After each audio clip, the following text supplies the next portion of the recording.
when we're thinking about the breaking down of binaries, it's not just terminology that we're talking about. We're talking about entrenched ways of thinking that are very limiting, that prevent the expansion of our consciousness, that prevent the full realization of our being.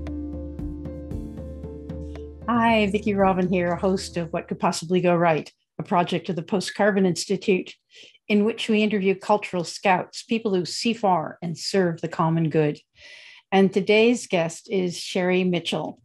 Sherri was born and raised on the Penobscot Indian reservation. She speaks and teaches around the world on issues of Indigenous rights, environmental justice, and spiritual change. Her broad base of knowledge allows her to synthesize many subjects into a cohesive whole, weaving together a multitude of complex issues and articulating them in a way that both satisfies the mind and heals the heart. Sherri received her Juris Doctorate and a certificate in Indigenous Peoples Law and Policy from the University of Arizona. She is the founding director of the Land Peace Foundation, an organization dedicated to the global protection of Indigenous land and water rights and the preservation of Indigenous way of life. Prior to forming the Land Peace Foundation, Sherri served as a law clerk to the Solicitor of the United States Department of the Interior and as a staff attorney for the Native American unit of Pine Tree Legal. And now, here's Sherri. Sherri Mitchell, welcome. As you may remember, you probably do, we met at a conference called Navigating the Great Unraveling that was put on by the Post-Carbon Institute, which actually led to this podcast. And in that, we did scenarios about the world in 2050 with certain parameters. And it showed me how much change is in store for us and how unprepared we are to meet that future skillfully. The quest of this podcast is to find a way into that future that is full of skill and full of healing, not just solving problems, but healing. And that is why I turn to you. I so resonate with what I understand of your ground of being in reciprocity and mutuality, in this being a world of relationships, not just objects, in which the community of life is a web of benefit for one another. I once dubbed the divine the great giving and receiving, and you seem to speak to and from that. So enough said. I'm going to turn it over to you. What do you see emerging that people can cooperate with, in all that is going awry? What could possibly go right? Thank you, Vicki, for inviting me to be here to have this conversation with you. I think this is a time when people are really looking for something some solid ground to stand on. It feels like the ground is moving beneath our feet so rapidly that a lot of people are losing their footing right now. A lot of people are spinning out right now. We've lost a lot of family members and friends and relatives. So the grief is immense during this time. So in the midst of all that, sometimes it's very, very difficult to find what is going right. And so I think it's a perfect time for us to begin looking for it. And so one of the things that really I find is going right is this new wave of back to the land movements that's going on with young people. There's a whole land back movement that's taking place within Indigenous communities, and people are starting to recognize the importance of being in relationship with the land upon which you live. And in addition to that, there's a reparations movement that is really gaining some momentum. And my friend David Ragland is just a wealth of knowledge on reparations, and I think he would be somebody to speak to perhaps in the future for you. And this whole movement back to the land is really about reconnecting to the sources of our survival. And so when we're born, we have this umbilical connection to our birth mother. And then when we're born into this world, that umbilical connection is transferred to the earth mother, which sustains us for the rest of our lives. And so the colonial patriarchy has separated us from that umbilical connection to the earth mother for so long that we have really become disconnected from the sources of our survival. And as a result, we're spiraling toward our own demise. And so when I think about what's going right, it's that reparations work that's reconnecting us to the source of our survival, which is Mother Earth. And people really, especially young people, casting off the trappings of the old story and letting go of their need for material possessions, letting go of their need for status, and really looking for ways that they can live their lives in alignment with a sustainable future. And I think that I saw this meme the other day that said, if you don't have a mentor, if you're over a certain age and you don't have a mentor under 30, then you're going to miss out on the newly emerging paradigm because you don't have the language to understand it. And so, another thing that I think is right is the newly emerging language that's helping us in a very, very short period of time identify all of the places where we've been stuck. And so I look at the language around, breaking down the binary, that non-binary language, because there's a whole space for a movement for us within that space. I think this is perhaps one of the most important things that's happening during this time, is this recognition that the binary no longer serves us, and that the binary, in whatever form it takes, limits us from becoming all of who we have the potential to be as a species. And so that is encouraging to me. And that's part of the new language that's emerging right now. We have new language that's emerging around the toxicity of our culture. We have new language that's emerging around the ways that we look at and define equity. And so all of the things that are happening with this younger population that is rolling out into the society in ways that it's often hard for people over the age of 50 or 60 to keep up with. The new language, the new lingo, right? The movement is so swift, but that's because it's essential at this time. We are really desperately in need of this new energy, this new life that these beings who were born for this time are bringing into reality in this moment. And so I find those things to be very, very encouraging. And also, this whole notion of reciprocity is really shifted for me, because I don't look at things in relation to reciprocity anymore. I look in relation to reciprocal sharing, which is very different.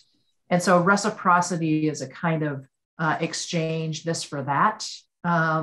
And what happens with that kind of relationship is that it creates a burden. So, if you're wanting reciprocity and you do something for somebody, you're burdening them, right? You're placing a burden upon them when you expect something to be given back in reciprocity. But if you are living under this idea of reciprocal sharing, where the other that is going to give back to you, that you're confident in, is this universal principle of regeneration and regifting that happens as a natural course of life. That reciprocal sharing that is part of that natural course of life when we're living in balance with life. That to me is that's where it's at, right? That's the sexy part of the whole thing, is like, can we move ourselves into this flow of give and take and movement that allows for effortless giving because we are assured of our own sense of being taken care of well-being. And this is where I hope that we're going. And so there's a lot of, I received a gift in the mail from this beautiful young woman who came to a talk that I did in Vermont 2 years ago. And she said, I'm just gifting this to you as part of my practice of living a gifting economy. And so, don't send anything in exchange because it's not, part, I don't want it to be part of the exchange economy. I want it to truly be a gift. And so, my friend Genevieve Vaughn talks about this all the time. How do we live in the gift? How do we live in a gifting economy? And people say that it can't be done. Well, it can't be done unless we do it, right? And so this is what I'm seeing is that younger generations are just doing it. They're not waiting for the system to change. They're not waiting for laws and policies to change. They're not waiting for Congress to act. They're just out there moving back to the land. They're building tiny houses. They're getting their hands in the dirt. They're farming and gardening, and they're growing medicinal plants. They're sharing with one another, with their neighbors. They're helping one another out. They're living this gifting economy. They're, casting off the capitalist system. And I think that seeing that, witnessing that, and hoping that that continues to grow and to flourish into thriving communities is what gives me the most hope. And I think that what could possibly go right during this time is that that catches on. And that it's not just, hey, I'm going to go and I'm going to live this way for a couple of years and I'm going to jump into the capitalist system, but it becomes a real way of life that is sustained and that people work through the challenges and the difficulties of exiting the colonial patriarchal capitalist system. And they are able to bring their best selves to the process of being able to let go of the trappings that we have so comfortably wrapped around ourselves, right? I'm not uncomfortable for sure in my life. And so, what can I do with that? Do I feel guilty that I'm not uncomfortable? Well, I grew up extremely poor, sleeping, 4 to 6 to a bed. What's on my mind with everything that I have is how can I share this with others? Okay. And, as an act of excitement and joy, and be able to offer the benefit of whatever labor that I've put into what exists around me, to help bring in new energy and new ideas and movement and to create a community of that kind of excitement and engagement. And so that's what I've been doing here. I've reclaimed 200 acres in my traditional homelands on Binaries territory. And the community here is called Wujupgum Toltina, which means let's help one another. And this land was land that was given away in a land grant when the state was formed and our traditional territories were broken up and given away to settlers. And so it was almost 200 years to the day when I was able to reclaim this land and to move onto this land. And, we've hosted ceremony here in the last 18 months, probably half a dozen times, and giving people the opportunity to be seen and to be heard. And that's all part of it because this whole movement that's being inspired, I think, by all of our ancestors and what they've taught us, and being brought to life by largely people under the age of 30. Mm-hmm. And so, my advice for how do we find hope and move through this time is to find yourself a mentor under the age of 30. Yeah, boy, there's so much to this. And I was actually telling you earlier that a lot of stories from my younger life are coming back to me. And part of it was back to the land, Right. communal living, Yep. having very little materially, but growing food and, and just, bits and scraps, literally patches, patching together a way of life that was so nourishing, and yet so out of step with the dominant life, and we held on to it and held on to it and held on to it, but we had a house, et cetera. And when it really became clear that that way of life had unraveled to the degree that I really needed to establish myself as an individual, I called it, I do not want to go into the billiard ball world. This feeling of billiard balls that, one hits, another hits, another hits, another hits. I don't want to be in that world, but that was the world that was available to me at that time. And I feel like what you're saying is a kind of return. I'm interested in this, like non-binary, and we sort of like from the, the patriarchal dominator society, non-binary seems like these are weird young people and weird language, and we're going to get rid of it as quickly as possible. But it isn't just about one's choice around sexuality. It's around that recognition that it isn't like a billiard ball world. It is a world of flow, and there's no word for that. What is the word for that? Or intersectionality. I mean, what a tough word to explain to the dominator society, that discovery that there's a common root to the suffering that, movements have been trying to move on, whether it's women or people of color, these movements that have, it's almost they've been, siloed and ignorant of one another. And suddenly we realize, wait a second, the environmental movement is a movement for justice, is a movement for Black lives. It's because it's all, even just discovering after years of wondering why this whole thing is falling apart, really discovering that it's colonialism, patriarchy. I mean, we have a name for, Wetiko or whatever you want to call it. We have a name for that now. So I really am interested also in this naming and how the language is shifting. That's just a few things that stand out for me. And if you want to go off in any other direction, just let me know. Yeah. Well, I want to talk about this concept of, you're talking about non-binary and intersectionality. And I think that really what we're talking about is the same thing. And so when I'm thinking about the importance of non-binary and you're like, oh, this is just a way that kids are labeling themselves, non-binary is a term for one binary, but we live in a multiplicity of binaries, right?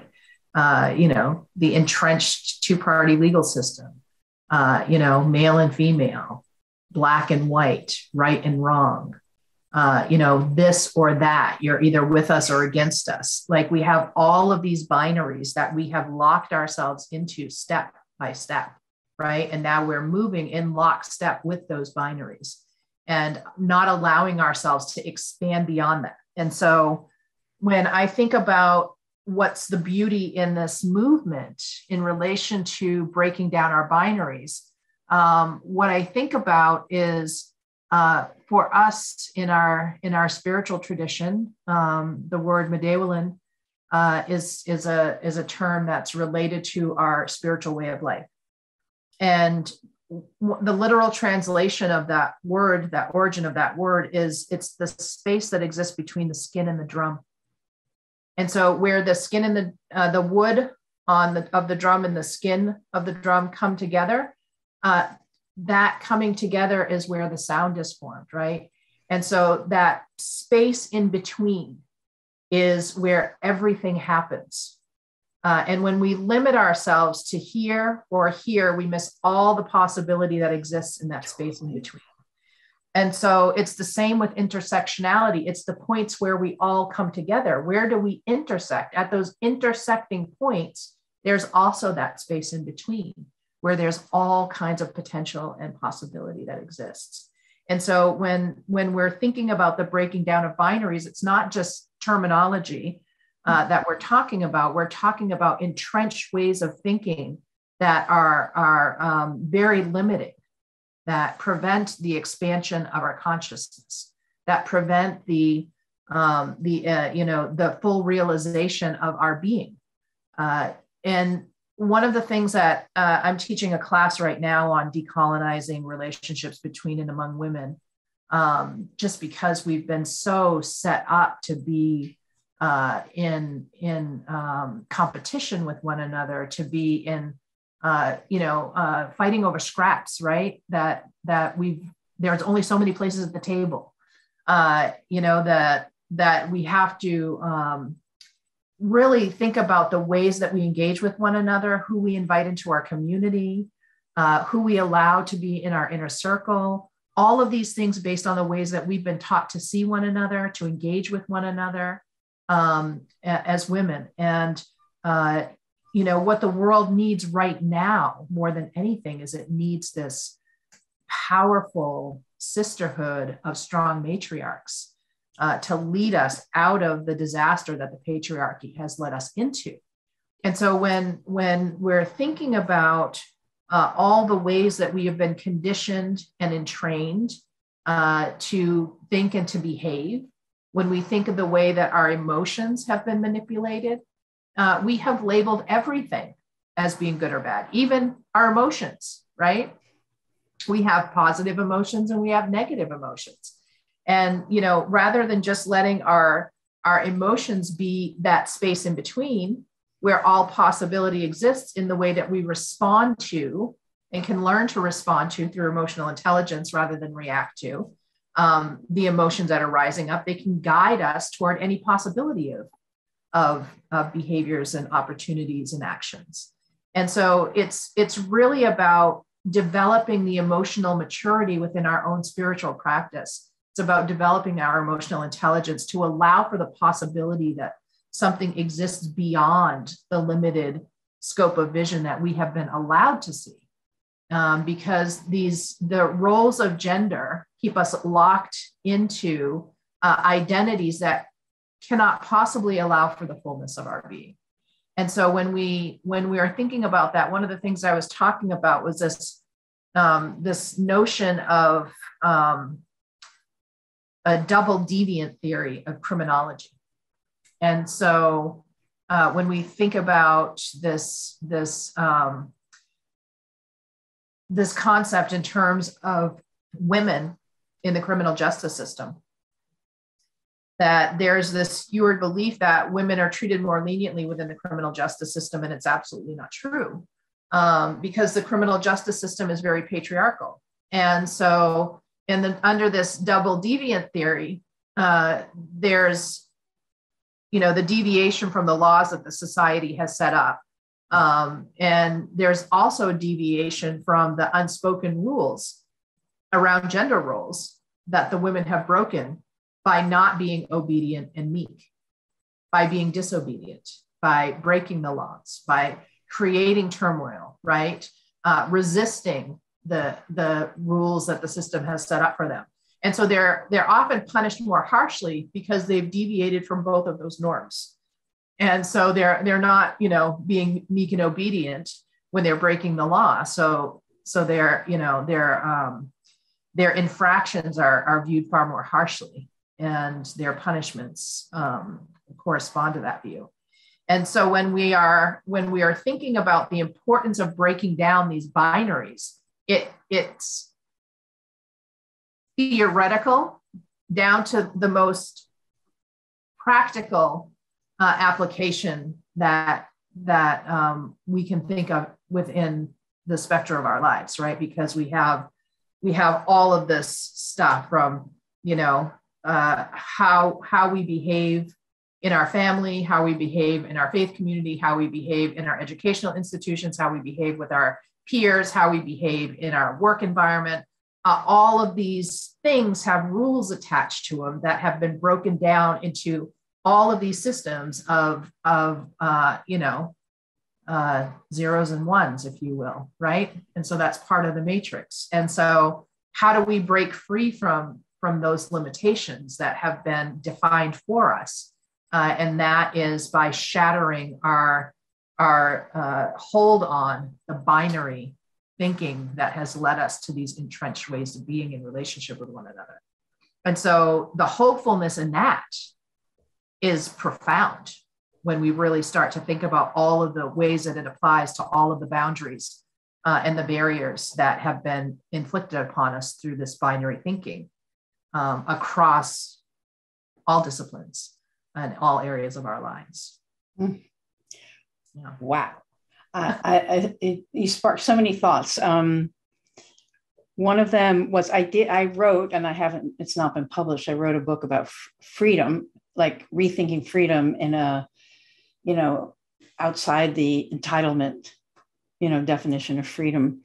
And what I got to was exactly that, the liminal space, the doorway, where things are passing back and forth, or this idea of the ecotone, the edge of an ecosystem that touches another ecosystem. And that's where speciation happens. Right. And so in a way, we've even interpreted where we are in a binary way. We're stuck in a pandemic, and there's going to be a next, and who's going to define it?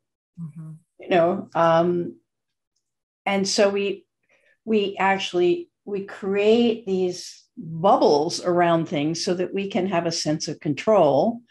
And then we scope out the next bubble that we're going to have to figure out. And actually what's happening is actually a very fluid situation where we're trying to control it through vaccines, and God bless vaccines, but not, it's a transformational time. We're like really up against something that we don't understand because it's not in the old frame. And so it's really if you're willing, and young people are very often willing because they have less at stake, they have less accumulation.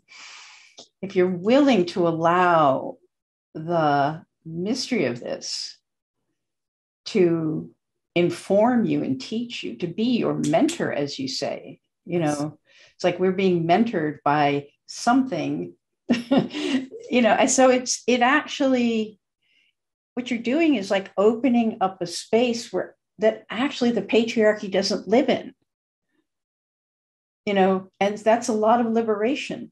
It is. Yeah.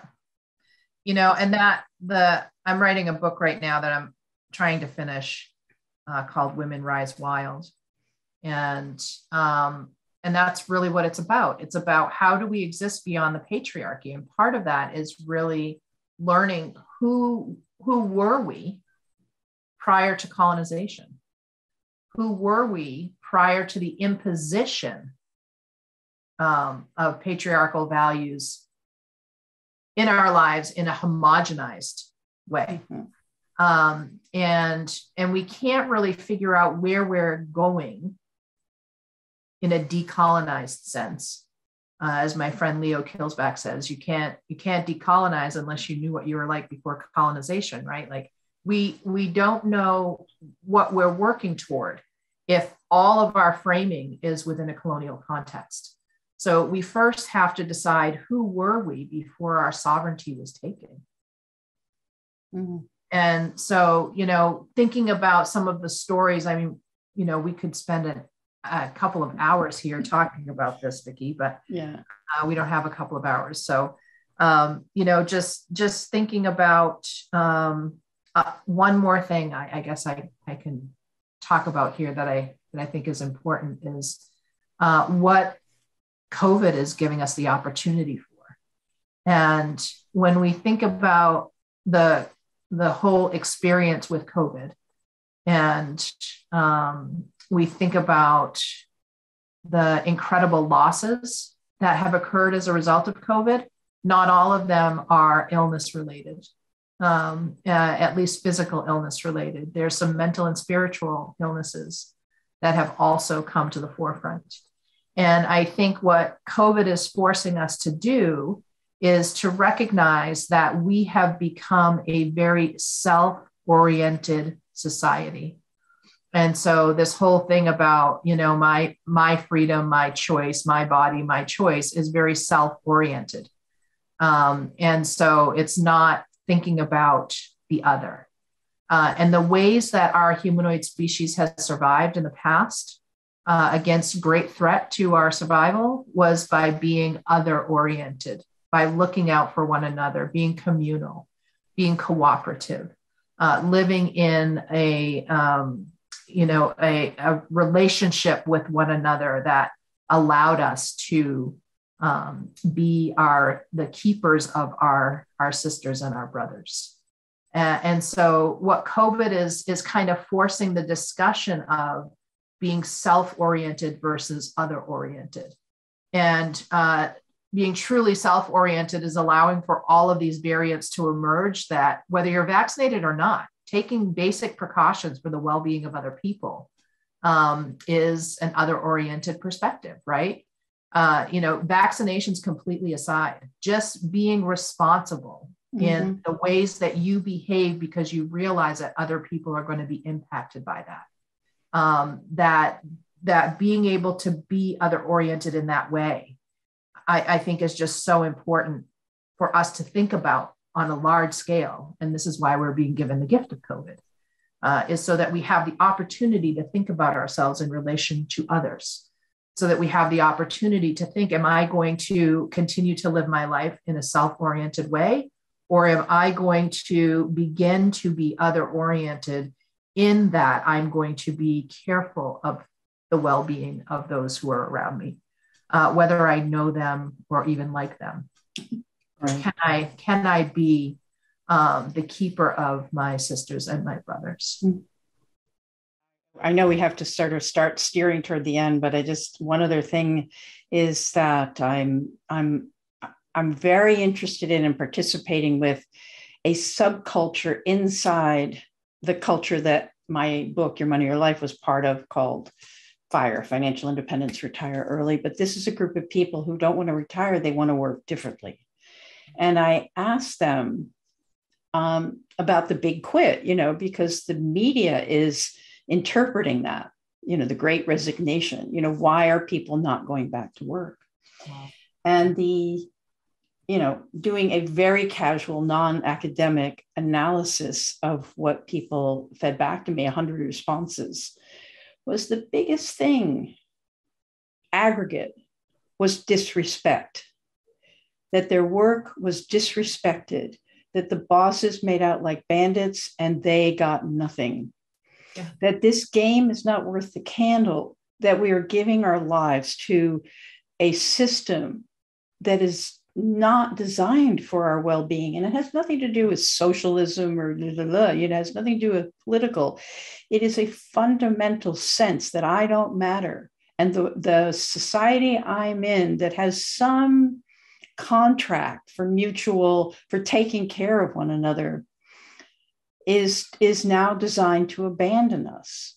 Mm-hmm. And so, who knows what's going to come of this? People are figuring out other ways to work, other places to live. Some of them are doing the back to the land and let me grow my own food. Let me grow money called, berries. It's part of what you talked about in the beginning. I just think that quality of respect, because respect assumes mutuality, assumes that our lives are impacting one another. And so we want to preserve the quality of that connection, that space in between, because that's the real treasure. When I think about where we are right now, and I think about, the newest variation of Back to the Land, and I think about the newest variation of the movement for equity and justice, for racial justice, for racial equity, for economic equity, all of these things that we're all working so hard to address within the society. It's all kind of the same thing, right? Like where we just keep coming back around until we've exhausted all of the learning around one thing. And these are all cycles for us of really cultivating and nurturing our humanity. And so that whole respect issue, when we think about that in terms of employment, lack of respect that has been going on for decades in regard to inequity between the rate of pay and the rate of inflation.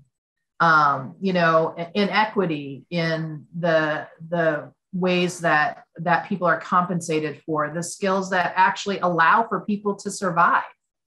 And those people who do almost nothing all day are the ones making the most money and who aren't really contributing in meaningful ways to people's survival. And so when we start getting reduced to survival, things start to become a little bit clearer to us, right? And COVID has reduced us to the state of survival. And so it's easy to see, where is our survival connected? It's connected to food, right? It's connected to quality medical care. It's connected to being able to connect with and have a sense of belonging with your people, to have meaning and purpose in your life. And I think that those things have been on the minds of people who hadn't been thinking about them prior, because they were so caught up in the system that kept them so busy and distracted that they didn't have to think about those things. And so, we're being given a real rare opportunity for a course shift right now. I also think that the employment shortage is in part, due to the fact that we have had a doubling in the amount of people who have died in the last 18 months, right? So we have to consider that there has been a lot of people who have died, who are not able to go back to the workforce. People who were in my age group, that highest earning generation, right? People in their 40s and 50s who are at the top of their game, so to speak. That I have right now in my circle of friends, I have 4 friends who have lost their spouses to COVID. Mm-hmm. And, countless others who have lost their parents. And, the amount of long COVID sufferers that are out there is multiplied within my group of friends. I have a lot of friends who have long COVID symptoms. Mm. My son and daughter-in-law just had COVID, and they're both vaccinated, right?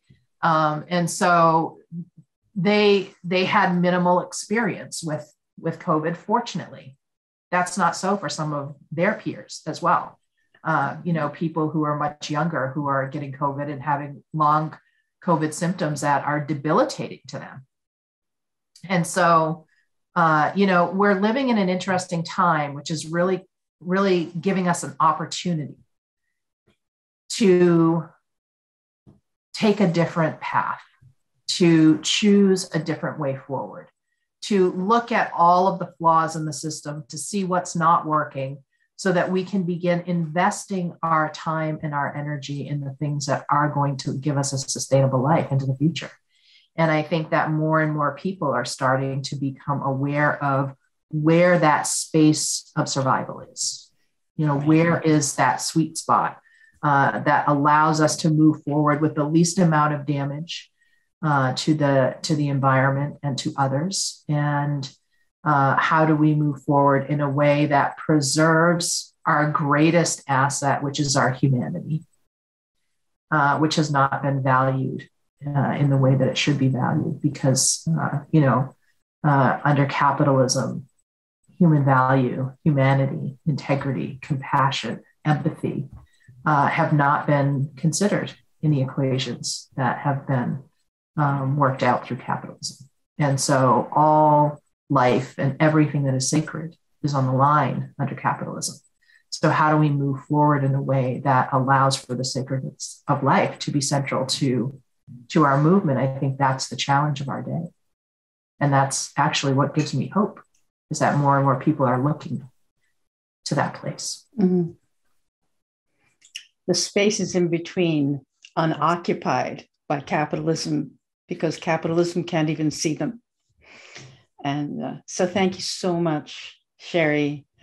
As I've told you many times, I could listen to you forever and keep learning. And I really, really appreciate that you took time right now when so much is going on to share this. And I know that people are going to love this conversation. So thank you.